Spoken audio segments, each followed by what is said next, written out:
Hey everyone, and welcome back for another deep dive. Today, we're going to be looking at something that's super important for anyone learning English, Oh, yeah.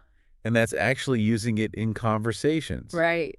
We've got a fun and practical scenario for you all today, so get ready to learn some key phrases and boost your confidence. That's right. And what better way to practice than with something that a lot of us do? Yeah, Signing up for a new activity. exactly. We're diving into a dialogue about registering for a yoga class. Nice. Now I'm more of a walk in the park kind of person myself. Yeah. But Yeah. learning new things keeps life interesting, right? Absolutely. And you never know. You might be surprised how often these phrases come up in other conversations. So true. But first, let's set the scene. Okay. We're going to hear a short dialogue between two people, Sophie and Daniel. Sophie's thinking about joining a yoga studio and wants to get all the details. Makes sense. It's a perfect way to highlight some common questions and responses you might hear in a real-life situation. Yeah, for sure. So let's hand it over to Alex and Ella to bring this dialogue to life. All right, take it away. Hi, Ella. Hi, Alex. Today, we're going to act out a dialogue about signing up for a yoga class. All right. The title is Yoga Class Registration. Great. Let's start. I want to join your yoga studio. Okay. Is it beginner-friendly? Absolutely. We offer different levels of classes. How flexible are the class schedules? We have morning and evening sessions. Okay. The membership is quite reasonable, too. Do I need to bring my own mat? We provide all equipment, but most practitioners prefer their own. Perfect. How do I sign up? You can register online or visit the studio for a free trial class. Great job, Alex and Ella. You really captured that feeling of walking into a new studio for the first time. Yes, very natural. And there are some great phrases packed in there that we're going to break down so you can use them, too. Perfect. Let's start with the phrase we heard right away. Hmm. Beginner-friendly. Okay. Expert speaker. What does this mean in the context of our dialogue? Beginner-friendly just means that a place or activity is easy for people who are new to it. Right. It means they make it easy to learn, and you don't need any experience. Okay. So in our dialogue, the yoga studio wants to make sure everyone feels comfortable, even if they've never tried yoga before. So it's all about being welcoming and accessible. Exactly. Imagine you're trying a new hobby, like cooking. Okay. A beginner-friendly cooking class would use simple recipes and teach you the basic skills. Okay, so beginner-friendly equals easy to learn and welcoming for newcomers. Right? Let's repeat that one more time. Beginner-friendly. Beginner-friendly. Got it.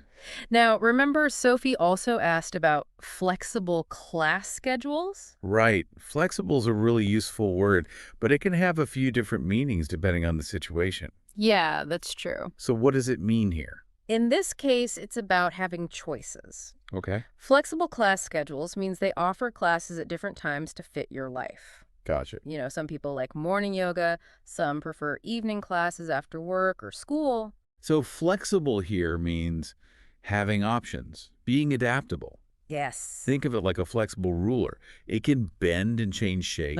Yeah. Flexible schedules can bend to fit your needs. Exactly. Let's say you want to join a gym. Okay. Having flexible membership options might mean you can choose how many days a week you go or what classes you take. Got it. So we've got beginner-friendly and flexible down. All right. Let's try one more key word from our dialogue. Practitioners. Okay. Expert. This one sounds a bit more official. It does, but it's simply a word for people who regularly do a particular activity. Hmm. In our yoga studio scenario, practitioners are the people who regularly practice yoga. So it's not about being a doctor or anything like that. Nope, it just means someone who does something regularly and is getting better at it. Okay, that makes sense. Sure. So for example, you could say she's a dedicated practitioner playing the piano, practicing every day for hours. Perfect example. Hmm. So whether it's yoga, music, or even learning English, if you do it consistently, you're a practitioner. And remember, everyone starts as a beginner. That's a great point to remember. So we've covered 3 important words from our dialogue: beginner-friendly, flexible, and practitioners. Yes. Don't worry, we'll come back to these later and explore them in more detail. We will. For now, give yourself a pat on the back for learning some new vocabulary. And before we move on, if you're finding this deep dive helpful, don't forget to subscribe and like. Yes. It really helps us create more content like this. Definitely. Now, let's take a closer look at the actual situation in our dialogue. All right. So let's think about Sophie's first question. Is it beginner friendly? Okay. Why is she asking that? Well, she's probably a bit nervous, right? Starting something new can be intimidating, especially if you're not sure what to expect. Exactly. She Yeah. wants to make sure the studio is welcoming to people who are new to yoga, like her. Right. Maybe she's worried about keeping up with the other students or just feeling out of And place. that makes sense. It's like going to a dance class for the first time. You don't want to be the only one who doesn't know the steps. For sure. And that's why that question, is it beginner friendly, is so important. Yeah. It shows that she's thinking about her comfort level and wants to make sure it's a good fit for her. It's all about feeling confident and supported, especially when you're trying something new. Right. Now, remember, she also asked about flexible schedule. Yes. Let's talk about why that matters.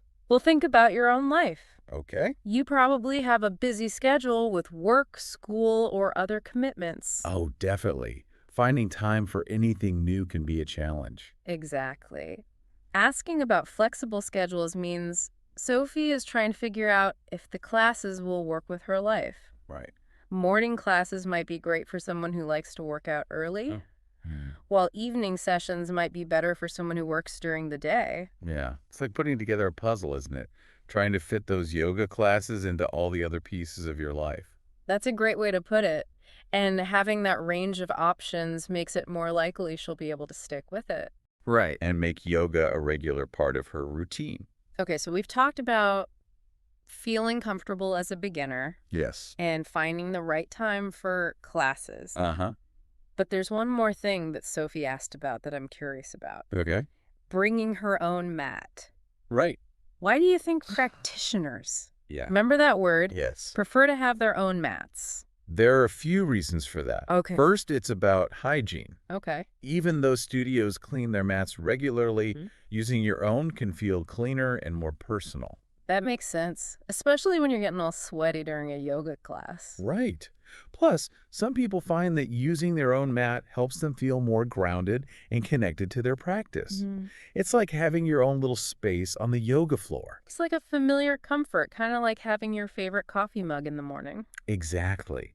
And some people might have specific preferences for the thickness or material of their mat. Maybe they need extra cushioning for their knees or prefer a non-slip surface. So it's a combination of practicality, hygiene, and personal preference. Right.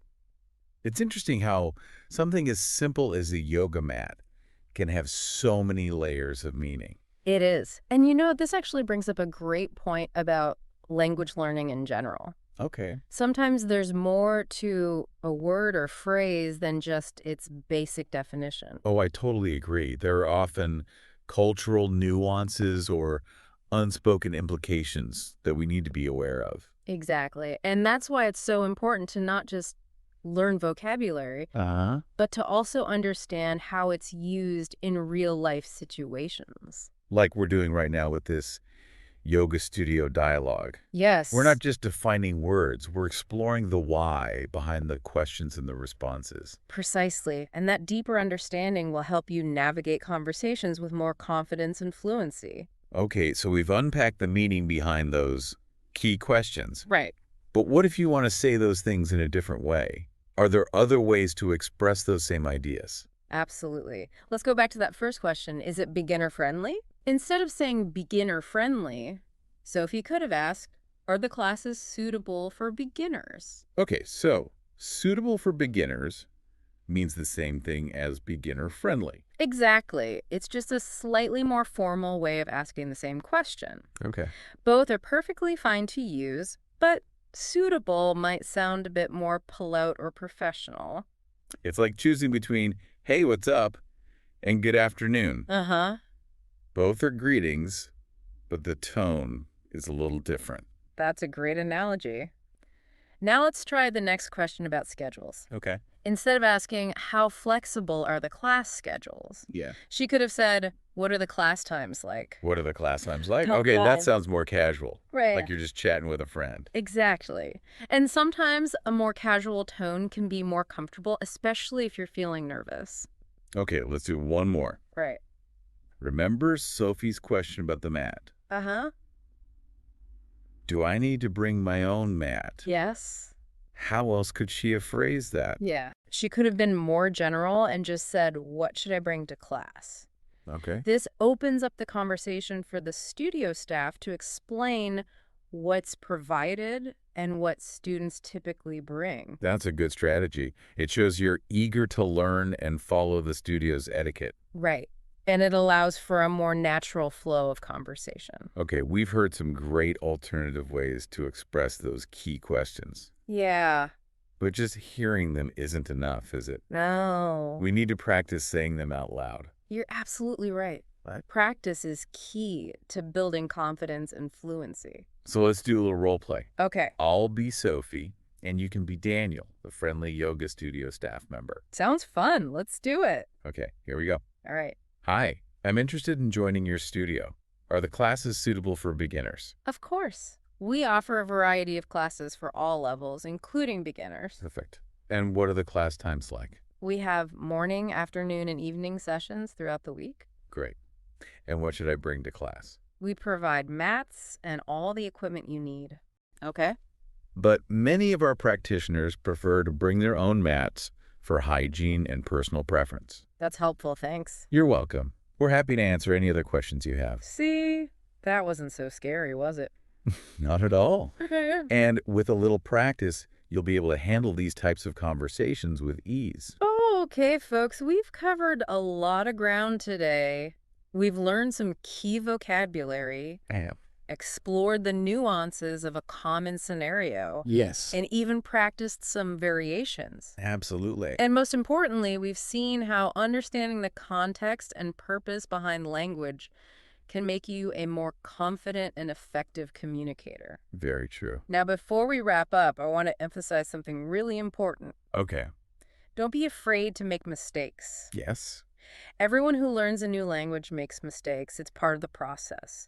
The key is to embrace those mistakes as opportunities to learn and grow.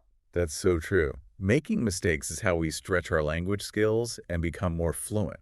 So don't be shy. Get out there and practice those conversations.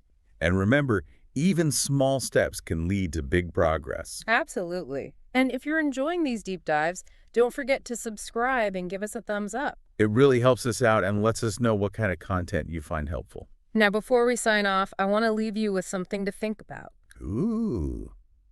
I love a good thought-provoking question. What is it? Think about how communication goes beyond just the words we say. That's interesting. Body language, tone of voice, even cultural context all play a role in how we understand and connect with each other. It's like that saying, it's not what you say, it's how you say it. Exactly. So as you continue your English learning journey, pay attention to those nonverbal cues as well. It's all part of becoming a well-rounded communicator. And who knows, maybe one day you'll be teaching us a thing or two about language and culture. I love that. We're all students and teachers in this journey of language learning. That's a great way to put it. So keep practicing, keep exploring, and keep those conversations flowing. And we'll be here with you every step of the way, ready to dive into new scenarios and help you navigate the wonderful world of English. Thanks for joining us on the deep dive. See you next time. Thanks for joining the conversation here at Kaz English. We hope you found it fun and informative. Don't forget to check out kazapp.uk. That's kazapp.uk for more tips, resources, and interactive practice. Keep exploring, keep chatting, and we'll catch up with you again soon.